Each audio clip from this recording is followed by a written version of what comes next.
जय जगन्नाथ बंधु मैंने मुझे आशा करूँ आपण मैंने भल थे मुझे भल अच्छी आज्ञा मुझे कहूँ चाहूँगी आपण मैंने भलसे मो वीडियो लास्ट पर्यटन देखूँ चाषी भाई मानक आज्ञा आम धान चाष करूँ सत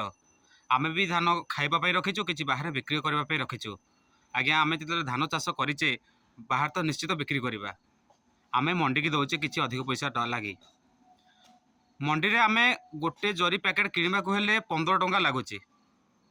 तादेह 75 केजी धान धरुची किंतु एबे सरकार नियम एमती गढ़ी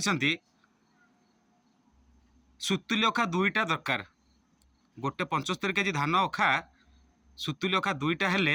75 केजी हम से से किणवा को हेले गोटे पैकेट को 30 टंका जोड़े पैकेट को 60 टंका आज्ञा आम जरी अखा किणबू 15 टंका गोटे 75 केजी किंतु से 75 केजी का दुईटा अखा किणा पड़े 60 टंका माझी बाबू कहीं एते कष्ट दौरान बाधुची चाषी भाई मान बहुत बाधुची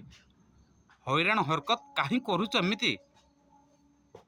जदि भी तुमर नियम करार धान अमल बेले आप घोषणा कर दे था जो मैंने मंडी की धान दबार अच्छी